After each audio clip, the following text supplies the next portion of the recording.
તમન્ના નથી મળવાની એટલી બધી ભગવાન જોઈએ છે કે પદ પ્રતિષ્ઠા પૈસા અને આવું બધું આશ્રમ કરવા માટે આશ્રમની જરૂર જ નથી. પછી કીધું તમન્ના નથી. પછી મહાકાળીનું દ્રષ્ટાંત આપ્યું કે રામકૃષ્ણ પરમહંસ માતાજીને પ્રાર્થના કરી માં પ્રસન્ન થઈ જા, 3 કૌતાઓથી હાજર થઈ જઈએ, નકર ડૂબવું પડશે મારું ગળું કપાઈ તારા ચરણ. એક એને કીધું, 2 કીધું, માતાજી હાજર થઈ ગયા. તમન્ના નથી. બીજું એક વાત કરી એમ ભાઈ, એક બીજી વાત છે, ભગવાન તો મળેલા જ છે. તમારી ઈચ્છા ત્યારે બંધ થઈ ગઈ છે મેળવવાની, ત્યારે હાજર હશે. એને બી હા બોલાય. જે દાડે ઈચ્છા જતી રહેશે મારે મળવાની, તે દાડે ભગવાન હાજર છે. ભગવાન એટલે અંદરની વાત, કોઈ આવે નહીં, કોઈ આવે નહીં. ભગવાન એટલે આપણે ચારે બાજુ છે, ઉપર નીચે અંદર બહાર બધી. એ ભજન હું કહું છું, હે ભાઈ તું સિદ્ધને કલેજા બાળે, વ્યાપક ચેતન અગમ અગોચર, એમાં કોણ તરે ને કોણ તારે. આ અંતઃકરણ મન હેરાન કરે, મન બુદ્ધિ ચિત્તના અહંકાર હેરાન કરે. એનો તમે એક બાજુ મૂકી દીધું આદરી સ્વરૂપ. મનના બુદ્ધિ ચિત્તના અહંકારને પડીકું વાળી મૂકી દો એટલે બુદ્ધિ પીડી કરે ત્યારે મન હાજર થાય. મન ને બુદ્ધિ તરફ ઠીક રહે ત્યારે અહંકાર એમ ઉભો રહે. અહંકાર ને 3 હરખા થાય ત્યારે ચિત્ત પીડું કરે, દખલ કરે. એટલે એવડા શાંત થઈને સહારો ના લ્યો તો ભગવાનમાં જ છો. એનો સહારો આપણે ના લેજો, મનનો સહારો ના લેશો, બુદ્ધિનો ના લ્યો, ચિત્તનો ના લ્યો, અહંકારનો ના લ્યો, પછી આ ખેલ થઈ જશે. ખેલ તો કરવો જ પડે. નિરંજને ખેલ બનાવ્યા કેવા, પછી ખેલ થાય. આ તમે જે છોકરા માનો છો ને, આ તમે જે માનો છો ને છોકરા ને બાપ ને ધણીને સ નહીં,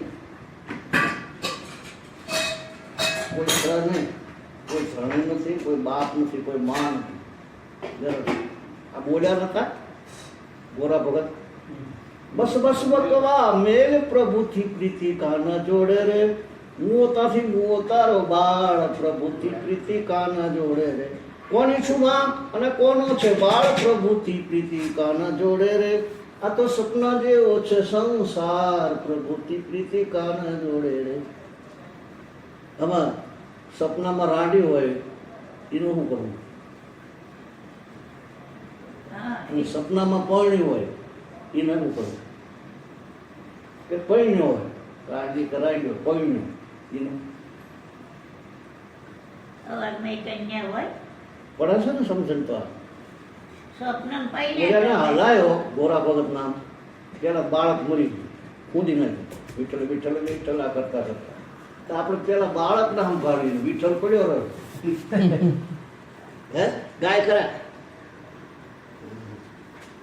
કોઈને કોઈને દીઠેલા પાપાએ કોઈ નથી ભાડ્યો, ખોટું ગાવ છો. બોલે દીઠેલા જમના માને દીઠેલા, કોઈ વિઠ્ઠલ ને ભાડ્યો નથી, ખોટું છે. એટલે આ બધું જે રાખીને કરે છે ને, મારું મારું કિયારો તારા મારો ભાગ, એટલે બનતું. સમજાય છે આ વાત ને? મારું મારું મારું, તારું તારું જેવું મારો ભાગ. એટલે ઘર હાથીની વાત કરે બધા. ઘરને પેલું કમ્પ્લીટ રાખે, પછી જો ધર્મ કરવો હોય તો પછી થાય. એ ધર્મ કોઈ સ્વીકારતું છે?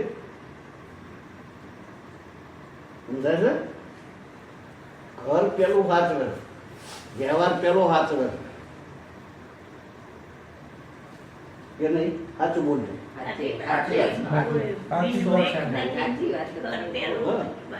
એ સોરીએ છે તો ગતિ કોઈ દે પેલું ગંભાવાનું એ નહીં. હું કોનું બોલ્યું? અત્યારે હાલ તમારી પાસે તમારું સંભાળીને રાખો છો અને બીજા અરે છે નહીં પોતાનું કશું છે. પછી બોલે એને ઓલા મહારાજીએ વાત કરી વખત વાત પેલો અમદાવાદથી આવેલો. હા પેલો આમ કહેતા હતા આમ કહેતા. મેં કીધું ત્યાગવા જેવું કશું નથી અને ગ્રહણ કરવા જેવું કશું નથી.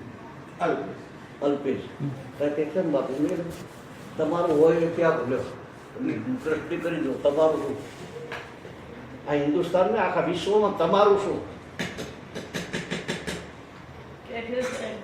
તમારું શું ત્યાગ હોવાનું? તમારું હોય એ ત્યાગો. તમારું સ કશું શેનું ત્યાગ?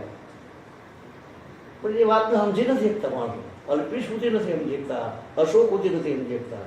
અશોક હતા આગળ સાકારની નિરાકાર નથી.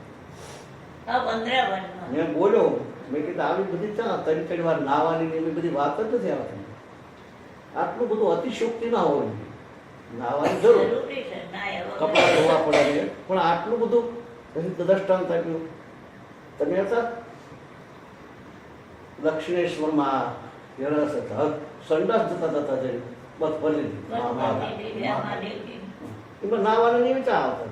પ્રેમ જે ભાવ જે એમાં શરીરને નહોતું લેવા દેવા. જે પ્યાર થાય છે શરીરથી થાય, પ્યાર થી જ થાય. આમાં ઇન્દ્રિયો કે શરીર પ્રેમમાં આવે ના આવે, ના આવે. એ શરીરનો ઉપયોગ ભોગમાં થાય. અને ઈશ્વરનો જો પ્યાર કરવો છે એમાં શરીરની જરૂર જ નથી.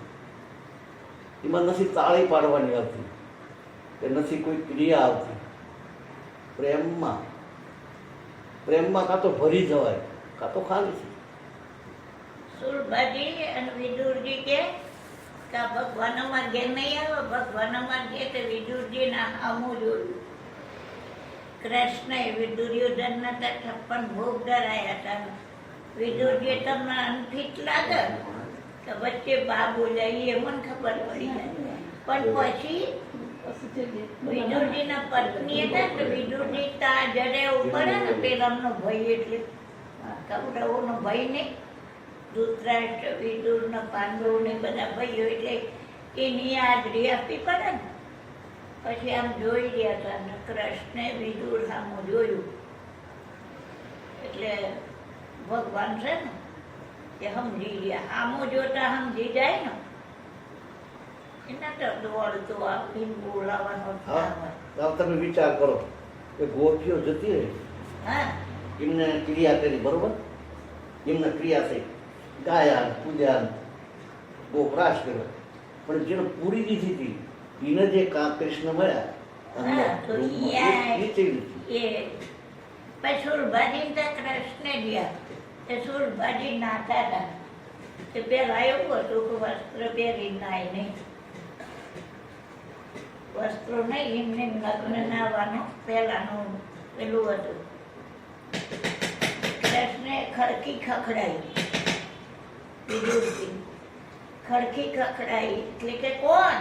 કે હું કૃષ્ણ. કૃષ્ણ કહેતા બાથરૂમ માંથી બહાર નીકળ્યા તે કૃષ્ણ એમ કરીને પેલો ખંભા ખંતી રોખે હોય ને એમ નાખ્યો કે બુડા મેં તને આવો ન લગાડ્યો કે હજુ તો ના જે એનો અભ્યાસ ઈશ્વરમાં ના હોવો જોઈએ, બિલકુલ ના હોવો જોઈએ. હવે બધાને ખબર છે, બધાને ખબર છે મર્યાદા જરૂર છે. અમુક મર્યાદા 12 વર્ષનો છોકરો થાય એટલે માતાએ છે ને કમ્પ્લીટ થઈને જ બહાર નીકળાય. દીકરી હોય તો દીકરી 8 વર્ષની થાય એટલે એમ કમ્પ્લીટ કરીને બહાર. પણ પરમાત્મા ખુદ જે આવે એનું ભાન રહે. ઓલી ભગવાનનું ભાન નથી, વસ્ત્રનું ભાન છે ને કઈ ભાન છે ને કઈ ભાન છે, એને કઈ ભાન છે. આ એક ગોપીઓનું બાપુએ જે કીધું ત્યારે અંદર કોણ ગયું? આ પેલી રત્ના નરસિંહ મહેતાને પાણી પાવા કોણ ગયું? કે બે બહેનોને તારામ નથી પૂરી? આ તો કર્મ પૂરી દીધી ને ગોપીઓ. ના ના, નરસિંહ મહેતાને આ એ કામ થયું ને, હા, ક્રિયા વિના કામ થયું એ કઈ રીતે?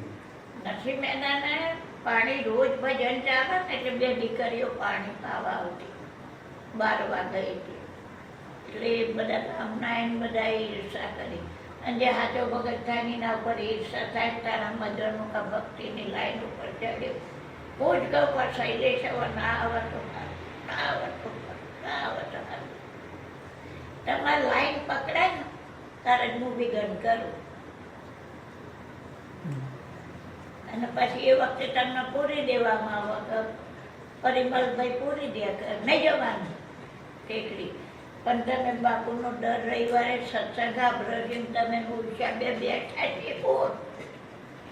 તમે તો કેશરપુરામાં અને અહીં બેઠા એ તમારી જાગૃતિ અંદર તમારી જે જાગૃતિ થઈ ને, આ જર તો કઈ ના કહેવાય. આ જર વ્યવહાર કહેવાય ને બાપુ, આ જર વ્યવહાર કહેવાય ને. એ નહીં હું હાજર થઈ જવું એનો વ્યવહાર કહેવાય ને. ખવા સત્સંગ સત્સંગમાં જવું પડશે. અને હો જાતના માર્ગ તો બી ઘરનું આવે તો ના આવવા મતલબ તમે અહીં બેઠા હો તો કયું વધારે કે પેલા હાજર છો કે તમને ત્યાં વિરહતીઓ એ વધારે? ત્યાં વિરહતીઓ ને ત્યારે વ્યાકુળતાની વાત કરી ને બાપુ. હે વ્યાકુળતા એને કહેવાય રહી ના દેખાય. રહી ના એકાય. અમારા એક માજી હતા એ ભજન ગાતા આની માં હીરાની માં ભજન ગાતા. કરી ના પડના રે વાય રે ઓઢવરાય મને. અરે મારો તલપી તલપીને જીવડો જાય રે ઓઢવરાય મને. પછી એમાં એક લીટી આવે, કજળ વિના તલપે વાસળી. લઈ દઉં આમ કરી દઉં દબાઈ દઉં ઓલે. ના કમ્પ્લીટ થઈ ગયું બાપા, પણ પાણી પાણી શોષાઈ જાય. કાઢી દો, શોષાઈ દો, શોષાઈ જાય. શોષાઈ જવાનું. પાણી નથી પાતો. બાપુએ સૂચના તમે પહેલા સાંભળી લો. બાપુએ કોરું સાચી બહુ પાણી નહીં, પાણી બહુ ના રાખો. નરમ રહે એટલે ચોળો આપે છે.